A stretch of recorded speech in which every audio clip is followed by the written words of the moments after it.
Dear students, so we will start with the topic. So as I have discussed earlier, in the first sem you are going to study biomolecules and microbiology. I'll begin with the microbiology. Microbiology is nothing but it's a systematic study of microorganisms. Okay. So in microbiology we are going to study systematically microorganisms. So how do you study? So whenever anybody will ask you to study, so what you are going to do? You are going to study its morphology. How does the organism looks? Okay, and then you are going to study its metabolism. So you are going to study how it replicates or reproduce. You are going to study how many different, like what are the types, like that. Okay, so in microbiology you are going to study the microorganisms. Microbiology is nothing but the study of microorganisms. Here you are going to study the structure of microorganism. You are going to study the morphological, you are going to study its reproduction, you are going to study its types, as well as how to cultivate. All those aspects you are going to study in microbiology. Okay, in microbiology you are going to study various topic. The topic which I have teaching you, which I will be teaching, will be the concept of prokaryotes and eukaryotes. Okay, I think you have heard about the prokaryotes. Okay, prokaryote means what? Prokaryote, whenever you can come across prokaryotes, you will be familiar with one more terminology, that is primitive organisms. Okay, or they are the first formed organisms. Okay, prokaryotes are nothing but these are the primitive organisms which lack membrane bound nucleus as well as cell organelles. Okay, so prokaryotes are nothing but these are the living organisms which lack membrane bound nucleus and membrane bound cell organelles. Okay, which lacks the membrane bound nucleus and membrane bound cell organelles. Okay, so when we talk about prokaryotes, we have to see three important features. One thing is they are primitive cells. They are primitive organisms. So first thing is they are primitive organism. Prokaryotes are primitive organism.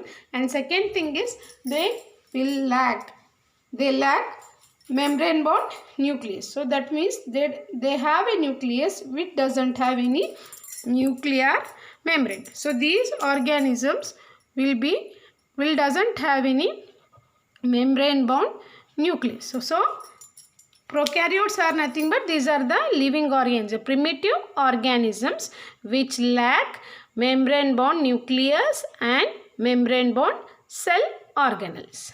Okay, these are the most primitive organisms. That means here they doesn't have any membrane bound cell organelles.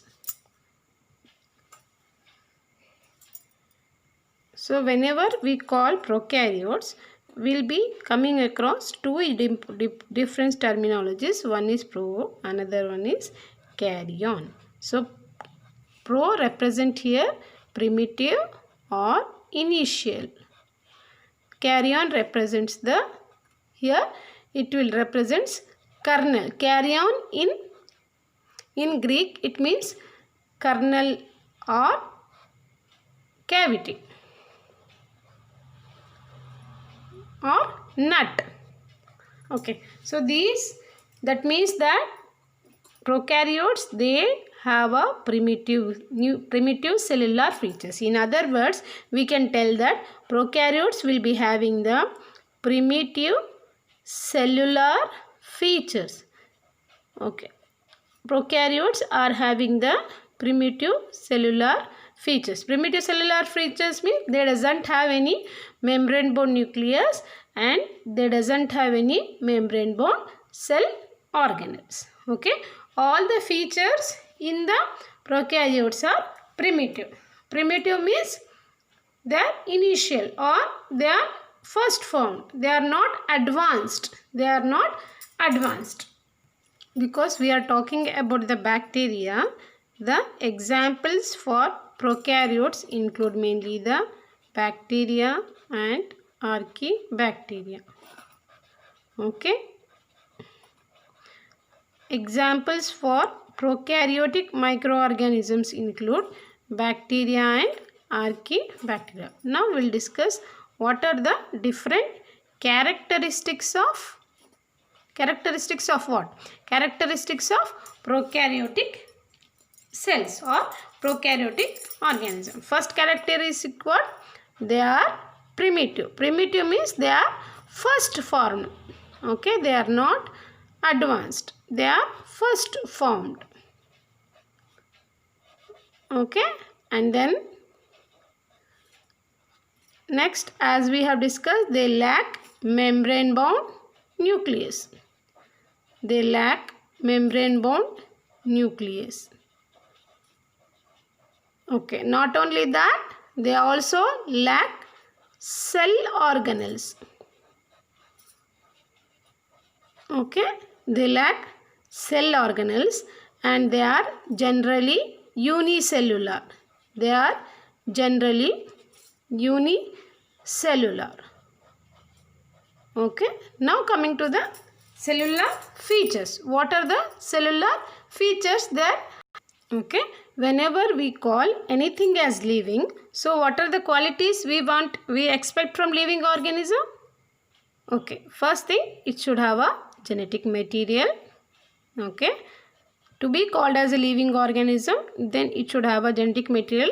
It should have some metabolism, fine, and it should divide and produce progeny, or it should multiply, and it should also synthesize its own metabolites. Okay, have you observed in our system for everything we have different cellular component? For example, for genetic material we are having nucleus. For metabolism we are having the cytoplasm.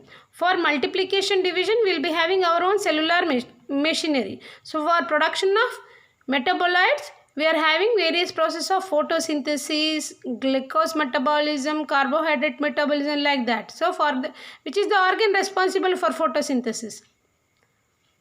Yes, chloroplast. Okay, fine. So we have a specific organelle for everything. For genetic material we will be having a specific organelle. For metabolism we will be having a special organelle. For respiration we will be having a special organelle. For metaboloid, that is for photosynthesis, we will be having a special organelle, and for protein synthesis we will be having a special organelle. Then we are telling that these prokaryotes lack all membrane bound cell organelles. Then how does it survive? That's a big question. Okay, to know how a prokaryotic cell work out, we need to know the structure of a prokaryotic cell, because the prokaryotes has to do the process of DNA replication. Okay, it has to transfer genetic material. It should involve in protein synthesis. It should undergo the photosynthesis. It should undergo the respiration, cellular respiration. It should undergo the process of photosynthesis. It should multiply. That means it should have some means or mechanism for its survival. So now we will see how does it will work out, and this will be understood only by understanding the structure of a prokaryotic cell.